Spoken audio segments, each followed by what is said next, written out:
Hello everyone, আসসালামু আলাইকুম। আজকে আমি আপনাদের সঙ্গে শেয়ার করতে এলাম ম্যাগি মাঞ্চুরিয়ান রেসিপি। আমাদের অনেকের ফেভারিট, কিন্তু আমরা বাড়িতে বানাতেই পারি না। যে কিভাবে ম্যাগি মাঞ্চুরিয়ান বানাতে হয় আমরা জানিই না। আমরা রেস্টুরেন্টে গিয়ে এটার প্রথমেই খোঁজ করি, কিন্তু আমরা বাড়িতে বানাতে পারি না। তো চলুন দেখে নেব আমরা আজকের রেসিপিটি। আর আমি এটা খুব সহজেই আপনাদেরকে দেখাবো কিভাবে আপনারা বাড়িতেই ম্যাগি মাঞ্চুরিয়ান বানাতে পারেন। তো চলুন দেখে নিই রেসিপি। আমি প্রথমে এখানে একটা ফ্রাইং প্যান নিয়ে নিয়েছি, সেটার মধ্যে আমি 1.5 কাপ জল দিয়ে দিয়েছি। আর জলের মধ্যে আমি 3টে ম্যাগি নিয়ে নিচ্ছি। আমি ম্যাগিগুলো এভাবে একটু ভেঙে ভেঙে দেব। আমি একটা গোটা দিয়েছি আর দুটো এইভাবে ক্রাশ করে ভেঙে দিয়েছি।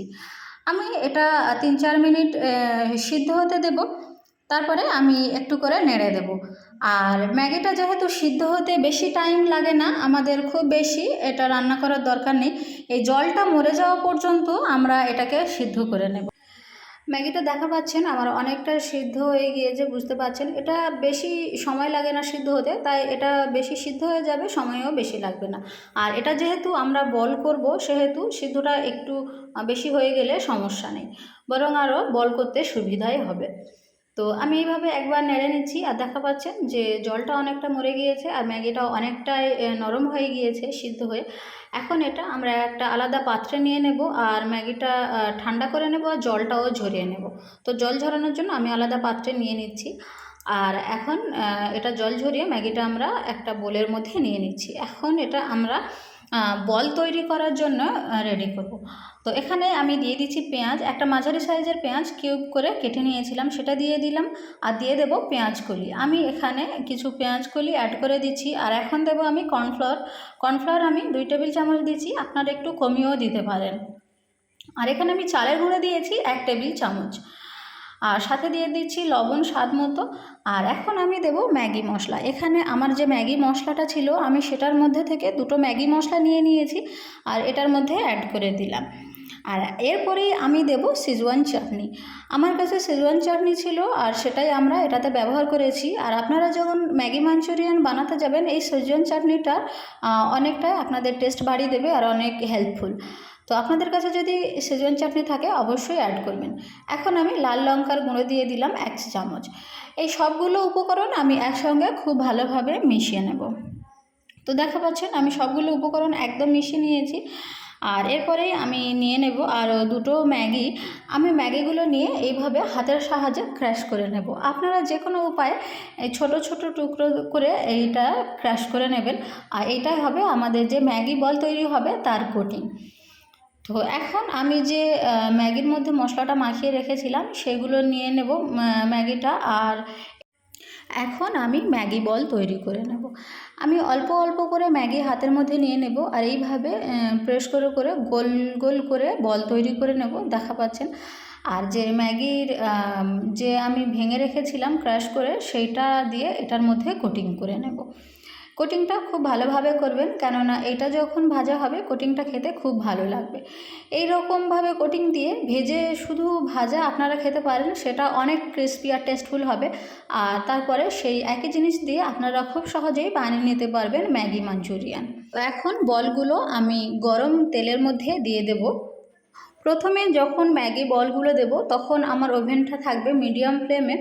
আর এটা যখন একটু গোল্ডেন হয়ে আসবে তখন আমি এটা হাই ফ্লেমে দিয়ে দিব, দিয়ে তাড়াতাড়ি ভেজে নেব। আর যেহেতু ম্যাগিগুলো আমার আগে থেকে সিদ্ধ হওয়া, সেহেতু খুব বেশি সময় লাগবে না। উপরে জাস্ট কোটিংটা একটা গোল্ডেন কালার চলে এলেই হবে। 2 থেকে 3 মিনিট ভাজার পরে আমার যখন একটা গোল্ডেন কালার চলে এসছে, তখন আমি এইগুলোকে উল্টো দেব এবং অপর সাইডটাও এরকম গোল্ডেন করে ভেজে নেব। দেখা পাচ্ছেন এটা দেখতে কতটা ক্রিস্পি লাগছে। এটা খেতে খুবই খুবই ক্রিস্পি আর খুবই টেস্টফুল একটা রেসিপি।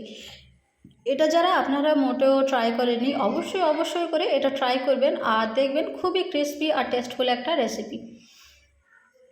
তো এইভাবে আমি অপর সাইডটাও 2 থেকে 3 মিনিট ভেজে নেব।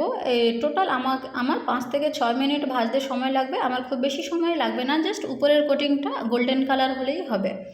তো এইভাবে আপনারা বুঝতেই পারবেন ভাজা হয়ে গেলে, যখন উপরের কোটিংটা গোল্ডেন কালার হয়ে আসবে এইভাবে একটু নাড়াচাড়া করে আপনারা এগুলোকে তুলে নেবেন। খুব বেশি ফ্রাই করতে যাবেন না, কেননা খুব বেশি ফ্রাই করার দরকার নেই, আর তাহলে এটা বেশি ভাজা হয়ে গেলে কোটিংটা অনেকটা কালচে আকারও হয়ে যেতে পারে। তো একদম হালকা কোটিং যেন দেখতে লাগে আর দেখতেও সুন্দর লাগে আর মচমচে হয়, সেরকমভাবেই আপনারা ভেজে নেবেন। তো এখন আমার ম্যাগি বলগুলো ভাজা হয়ে গিয়েছে, এগুলোকে আমি গরম তেল থেকে তুলে রাখবো আলাদা একটা পাত্রে। আমি এক এক করে ম্যাগি বলগুলো তুলে রাখছি, আর আপনারা শুধু এই বলগুলো সসের সাহায্যে খেতে পারেন, খেতে খুবই খুবই টেস্টফুল আর ক্রিস্পি হবে। এটা আপনারা একবার ট্রাই করে দেখতে পারেন। এখন আমি নিয়ে নেব যে আলাদা সস তৈরি করে নেব সেটা। তো ওই একই প্যানের মধ্যে আমি দিয়ে দিলাম কিছু কাঁচা লঙ্কা, ক্যাপসিকাম আর দিয়ে দিচ্ছি পেঁয়াজ। আমি এখানে কিছু পেঁয়াজ দিয়ে দিয়েছি আর দিয়ে খুব ভালোভাবে একটু নেড়ে নেব। আমি এখানে 1 থেকে দেড় মিনিট ভাজবো, খুব বেশি সময় ভাজতে সময় লাগবে না আমার, কেননা এগুলো খুব অল্প ভাজলেই হয়ে যায়। তো আমি এইভাবে একবার করে নেড়ে নেড়ে দেবো, 1 থেকে দেড় মিনিট আমি ভাজবো। আর এই পেঁয়াজ ক্যাপসিকাম এগুলো 1 থেকে দেড় মিনিট ভাজার পরে আমরা এটাতে অ্যাড করব মশলা। আমি এখানে হাফ চা চামচ লাল লঙ্কার গুঁড়ো নিয়ে নিয়েছি আর অল্প পরিমাণে লবণ দিয়ে দিয়েছি, দিয়ে ভালোভাবে মিশিয়ে নিচ্ছি। আমি এখানে লবণ খুব কম পরিমাণে ব্যবহার করব, কারণ এখানে যেহেতু সসের ব্যবহার হবে আর আমাদের সসে অলরেডি লবণ থাকে, সেহেতু লবণ খুব বেশি পরিমাণে ব্যবহারের দরকার নেই।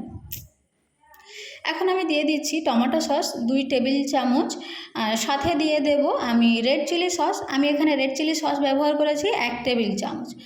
আর দিয়ে দেব আমি সয়া সস আমি দিয়ে দেব 1 টেবিল চামচ। এখানে আমি এই 3 রকমের সস ব্যবহার করেছি। আর এখন আমি ব্যবহার করছি জল। আমি এখানে হাফ কাপ পরিমাণ জল ব্যবহার করেছি। এখানে খুব বেশি জলের ব্যবহার করার প্রয়োজন নেই, এখানে হাফ কাপ জল হলেই যথেষ্ট হবে, কারণ এইগুলো যেহেতু আমাদের কুক করতে খুব বেশি সময় লাগবে না, আর আমাদের পেঁয়াজ ক্যাপসিকাম এগুলো আগে থেকে কুক আছে, সেহেতু খুব বেশি সময় লাগবে না। এখন আমি এখানে দিয়ে দিচ্ছি কিছু পেঁয়াজ কলি। আমি এখানে কিছু পেঁয়াজ কলি দিয়ে দিলাম আর সবগুলো উপকরণ খুব ভালোভাবে এইভাবে একবার করে নেড়ে নেব। এখন এটার মধ্যে আমি দিয়ে দেব 1 টেবিল চামচ সেজওয়ান চাটনি। আমার কাছে যে সেজওয়ান চাটনিটা ছিল আমি সেটার মধ্যে 1 টেবিল চামচ দিয়ে দিলাম। সবগুলো উপকরণ আমি একসঙ্গে খুব ভালোভাবে নেড়ে নেব। আর এখন এটার মধ্যে আমি দিয়ে দেব কর্নফ্লাওয়ার। একটা ছোট বাটিতে আমি একটু জল নিয়েছিলাম আর 1 টেবিল চামচ কর্নফ্লাওয়ার দিয়ে দিয়েছি, আর খুব ভালোভাবে মিশিয়ে নিয়ে এইভাবে ওই কর্নফ্লাওয়ারের জলটা এটার মধ্যে ঢেলে দিলাম। এটা দেওয়ার জন্য থিকনেসটা অনেকটা মোটা হয়ে আসবে আর ঘনত্বটা খুব ভালো দেখতে লাগবে। তো আমার সবগুলো উপকরণ রেডি হয়ে গেল, আর এখন আমি দিয়ে দিচ্ছি যে ম্যাগি বলগুলো বানানো ছিল, ভাজা ছিল সেইটা। তো এবার আমার রেডি হয়ে গেল প্রায় ম্যাগি মাঞ্চুরিয়ান বল। তো ম্যাগি বলগুলো আমি এখন সসের মধ্যে দিয়ে দিলাম আর এইভাবে একটু একটু করে নেড়ে নেব। আর এই সময় আপনারা ওভেনটা হাইয়ে রাখবেন, মিডিয়ামে রাখবেন না। আর হাইয়ে রাখলে তবে এটা ম্যাগির যে বলগুলো সেটা মুচমুচে থাকবে। আমি খুব বেশি সময় রান্না করব না, আমি 1 থেকে দেড় মিনিট এইভাবে জাস্ট ওটার গায়ে যেন মশলাগুলো লেগে যায় সেই টাইমটুকুই নেব।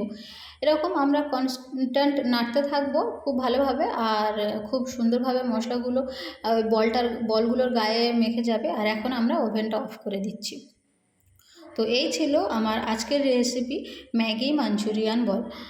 কেমন লাগলো আমাদের রেসিপিটি? আর অবশ্যই করে এটা আপনারা বাড়িতে ট্রাই করে দেখবেন, খুবই খুবই টেস্টফুল আর ক্রিস্পি একটি রেসিপি। আর কমেন্ট করে জানাবেন কেমন লাগলো রেসিপিটি। তো আজকে এই পর্যন্ত, দেখা হবে অন্য কোনো দিন অন্য কোনো ভিডিওতে। আর যারা ম্যাগি মাঞ্চুরিয়ান পছন্দ করেন অবশ্যই কমেন্ট করে জানাবেন কে কে ম্যাগি মাঞ্চুরিয়ান পছন্দ করেন কিন্তু বানাতে পারেন না। তো আমি এখন এটা একটা প্লেটের মধ্যে নিয়ে নিচ্ছি সার্ভ করার জন্য, দেখা পাচ্ছে। তো দেখা হবে অন্য কোনো দিন অন্য কোনো ভিডিওতে। আর আপনারা কারা কোন কোন ভিডিও দেখতে পছন্দ করেন বা কোন কোন ভিডিও দেখতে চান কমেন্ট করে জানাবেন, আমি সেই সব ভিডিও দেওয়ার অবশ্যই চেষ্টা করব। তো আজকে এই পর্যন্ত, দেখা হবে অন্য কোনো ভিডিওতে।